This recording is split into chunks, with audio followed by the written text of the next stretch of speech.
तो कभी भी मेरे घर में मुझे अगर किसी को लेके जाना होता है बाहर, एक से ज़्यादा लोगों को, तो मैं सोचता हूँ कि काश मेरे पास एक कार होती छोटी सी। तो कार एक एक टूल है बस, जिसको जो मुझे कभी कभी आता है याद। और काफ़ी बड़ी चीज़ है कार, वो तो मैं नहीं ले सकता अभी, लेकिन हाँ ये छोटी चीज़ें जो होती हैं जैसे टूल्स होते हैं, तो मुझे बड़ा मन करता है लेने का। मतलब मैं सोचता हूँ कि मेरे पास ऑप्शन हमेशा रहना चाहिए, राइट। तो आई थिंक ये जो टूल बॉक्स है बॉश का, ये बहुत ज़रूरी है। और इसकी ज़रूरत आपको तभी पता लगेगी जब आपके पास होगा ऑलरेडी, क्योंकि हम घर पे काम तो करते रहते हैं, कभी ना कभी हमेशा ठोका पिटी काम करते रहते हैं, तो वहाँ पे काफ़ी यूज़फुल होता है। और जब मैंने फर्स्ट टाइम इसको देखा था प्रोडक्ट को, तो मैंने ड्रिल मशीन सर्च किया था, लेकिन जब आ गया, जब डिलीवर हो गया, तो मुझे रियलाइज़ हुआ कि काफ़ी सारी चीज़ें हैं इसमें, जैसे हथौड़ा हो गया है ना, और ब्लेड्स हैं, काफ़ी सारे स्क्रूज दिए हुए हैं। तो अच्छा था वो मतलब वो ऑप्शन। लेकिन फिर जैसे जैसे मैंने इसको यूज़ करना शुरू किया, तो मुझे रियलाइज़ हुआ कि काफ़ी सारे ऑप्शन दिए हुए हैं। और जब आप ड्रिल मशीन के बारे में सोचते हो कि आपको ड्रिल मशीन खरीदना है, तो आप बेसिकली ये सोचते हो कि आपको ड्रिल मशीन चाहिए। आप ये नहीं सोचते कि आपको प्लास चाहिए, आप ये नहीं सोचते कि आपको स्क्रूज चाहिए। हाँ वो ऑप्शनल है, अच्छी बात है, लेकिन आप उसको उस तरीके से सोचते नहीं हो, राइट। तो ड्रिल के ऊपर में जो रेड आपको दिख रहा है, यहाँ पे ऑप्शन है। जो लेफ्ट में ऑप्शन दिया हुआ है आपको, वो वुड के लिए है, और जो राइट वाला ऑप्शन है वो कंक्रीट के लिए है। ऐसे मुझे लगता है अगर आप कोई भी ट्राई करोगे तो आई थिंक वो ड्रिल हो जाना चाहिए। बट मुझे किसी एक्सपर्ट ने बताया था जो काफ़ी यूज़ करते हैं ड्रिल मशीन्स को, तो उन्होंने ये बताया था मुझे, है ना। और जो आपको रेड बटन दिख रहा है जहाँ से हम ड्रिल को यूज़ करते हैं, उसके ऊपर जो स्विच दिया हुआ है वो ड्रिल और रिवर्स के लिए है ना। ताकि आप ड्रिलिंग कर सकें, और कुछ निकालना हुआ तो उसको आप निकाल सकें। और जो ब्लैक बटन दिख रहा है आपको रेड स्विच के सामने में, अगर आप कंटिन्यूसली यूज़ करना चाहते हैं ड्रिल मशीन को विदाउट प्रेसिंग तक, तो उसको आप प्रेस करने के बाद ब्लैक को दबा देंगे तो वो डायरेक्ट हो जाएगा और वो हमेशा ही ऑन रहेगा। और दोबारा अगर उसको प्रेस करेंगे तो वो फंक्शन जो है आपको ऑफ हो जाएगा। वो तो लॉक और अनलॉक करने के लिए है।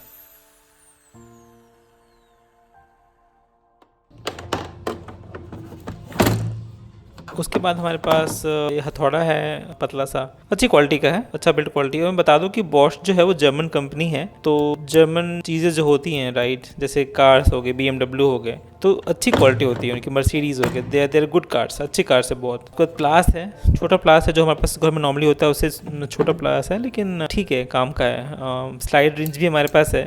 इसके बारे में मैं कुछ ज़्यादा बोलना नहीं चाहूँगा, लेकिन हाँ ठीक है, सारे ठीक प्रोडक्ट्स ठीक ही हैं। जो मेन शो है वो तो ड्रिल मशीन के लिए है, राइट। तो ये जितने भी प्लास, स्लाइड रिंच हो गया, ये मेरे लिए एक्स्ट्रा सप्लीमेंट्री मैं बोलूँगा मेरे लिए। मैंने तो बस इसलिए लिया था कि मुझे ड्रिल मशीन चाहिए, ये साथ में मिल गया तो I am very happy about it, कोई दिक्कत नहीं है। उसके बाद मेरे पास ये लेवल करने के लिए स्केल भी है, अगर आपको कोई पेंटिंग लगानी है या पोस्टर लगाना है तो उसको आप मेजर कर सकते हैं। और ये ब्लेड भी हमारे पास है। ब्लेड मैंने कुछ यूज़ किया था और मैं यूज़ करते करते मेरे हाथ से बाहर निकल गया, तो थोड़ा लूज़ है मैं बोलूँगा। इसमें कोई लॉक फीचर होना चाहिए था मेरे ख्याल से, लेकिन थोड़ा ध्यान देना यहाँ पे भी, है ना। और हमारे पास मेजरिंग टेप भी यहाँ पे है, छोटा सा है, 3 मीटर का है, आई थिंक प्लास्टिक ही है, ठीक है। मेरे पास और भी हैं मेजरिंग टेप, और वो 5 मीटर्स के जनरली होते हैं, बट ये थोड़ा कम है, बट स्टिल जैसे मैंने बताया कि कॉम्प्लीमेंट्री है, तो ठीक है, इट्स फाइन। तो बहुत ही सिंपल है इसको यूज़ करना। आपको ये जो हैंडल में आपको जो खोलने का और बंद करने का जो ऑप्शन दिया है, यहाँ पे इसको आप ओपन कीजिए, और जो सा भी साइज़ आपको यूज़ करना है उसको आप यूज़ कर सकते हैं ड्रिलिंग मशीन के साथ। और थोड़ा ध्यान देना है आपको कि जब इसको आप टाइट करते हैं तो ये वॉबली ना हो। जब मैंने फर्स्ट टाइम इसको यूज़ किया था तो वो थोड़े से सर्कल में घूम रहा था वो, क्योंकि वो लूज़ था, तो थोड़ा ध्यान देना है आपको। एक बार हल्का सा यूज़ करके देख लीजिए कि बहुत लूज़ तो नहीं है वो, है ना, क्योंकि ये यूज़फुल तो है लेकिन बहुत ही डैमेजिंग भी हो सकता है, तो ये थोड़ा ध्यान देना है आपको इसके लिए, है ना। ठीक, उसके बाद ये जो देख रहे हैं आप, ये एक्सटेंड करने के लिए है। अगर आपको ड्रिल मशीन में यूज़ करना है और आप थोड़ा डीप जाना चाहते हैं ड्रिलिंग के लिए, तो इन चीज़ों को एक्सटेंड करने के लिए है। नट्स दिख रहे हैं आपको जो लेफ्ट हैंड साइड में, उसको होल्ड करने के लिए है ये, है ना। तो अगर मैं इसको टाइट कर दूँ और अगर मैं जो नट्स हैं उनको आगे लगा दूँ, तो आगे मैग्नेट है और वहाँ पर वो चिपक जाएगा। और उसके बाद आप देख सकते हैं कि डिफरेंट टाइप्स ऑफ जो स्क्रूज़ हैं उनको खोलने और लॉक करने के लिए इसको आप यूज़ कर सकते हैं।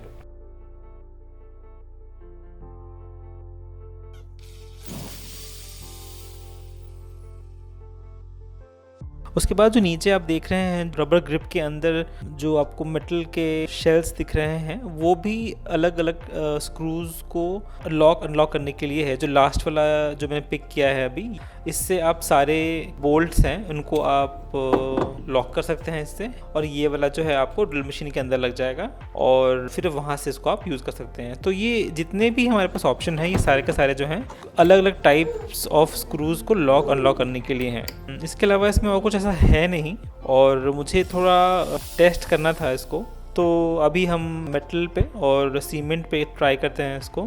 और हमारे पास थोड़े से डिफरेंट स्क्रूज़ भी हैं यहाँ पे, जो बाय डिफ़ॉल्ट दिए हुए हैं पहले से, ताकि आपको बाहर से ना ख़रीदना पड़े। और ये बहुत ही नॉर्मल स्क्रूज़ हैं जो हम घर में यूज़ करते हैं। और आपको यहाँ पे 3 अलग अलग कैटेगरीज़ के लिए आपको यहाँ पे ड्रिलिंग रॉड्स दिए हुए हैं। जो पहला वाला है वुड के लिए है, दूसरा वाला सीमेंट के लिए है, और तीसरा वाला जो है वो मेटल के लिए है। तो डिपेंडिंग ऑन कि आप कहाँ यूज़ कर रहे हैं, आप उस हिसाब से अपने रॉड्स को पिक करेंगे और फिर इसको हम यूज़ करेंगे। तो यहाँ पे आपको दिख रहे हैं कि बहुत सारे प्लग्स हैं यहाँ पे, जो प्लास्टिक वाले हैं वो प्लग्स हैं, और हमारे पास कुछ स्क्रूज़ भी हैं, और पीछे हमारे पास जो ड्रिलिंग रॉड्स हैं वो अलग अलग साइज़ के हैं। तो अगर आप ड्रिलिंग रॉड यूज़ करते हो या तो वुड में या फिर सीमेंट में, तो पहले आप ड्रिल मशीन यूज़ करोगे वॉल पे, उसके बाद आप स्क्रू कैप लगाओगे जो प्लास्टिक वाला है, एंड उसके बाद फिर आप स्क्रूज लगाओगे, और उसके बाद फिर इसको आप अंदर पुश करोगे, राइट, ड्रिलिंग मशीन से या फिर हथौड़ी से।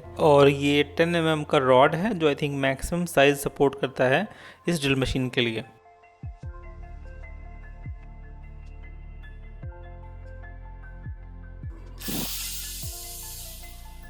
तो मेरे पास जो मेरा कंप्यूटर टेबल है वो 8 फीट का होना था, लेकिन इसको मैंने 4 फीट का ही रखा। लेकिन ये कुछ स्टैंड उसके पास मेरे पास बचे हुए थे, तो मैंने उसको यूज़ किया है ड्रिल मशीन के लिए। अगर आपको दिख रहा है तो इसके पहले मैंने हल्का सा ट्राई किया था एक पतले वाले रॉड से, ड्रिल रॉड से, लेकिन मैंने इसको बीच में छोड़ दिया, पता नहीं क्यों।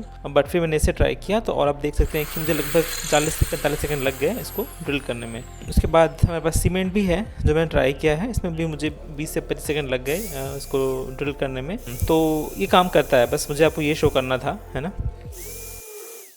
तो ये मैंने कुछ टाइम पहले ये मैंने टूल देखा था, मुझे बड़ा अच्छा लगा था, इंटरेस्टिंग लगा था, तो मैंने इसको ले लिया था। सिर्फ इस जो पर्पस था इसका लेने का वो ये था कि मेरे पास कुछ ऐसे टूल्स हो जहाँ पे मुझे प्राई करने में इजी हो, है ना। और मुझे बड़ा अच्छा लगा था, ये बड़ा ही ऑर्गेनाइज लगा था, तो मैंने इसको ले लिया। और ये जो देख रहे हैं आप, ये मैग्नेटिक है, इसमें नट्स को आप चिपका सकते हैं, आपका नट खोएगा नहीं इसमें।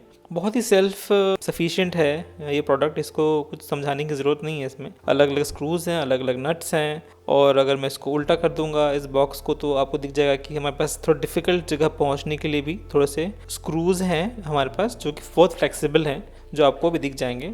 और इसमें ऐसा कुछ ज़्यादा है नहीं।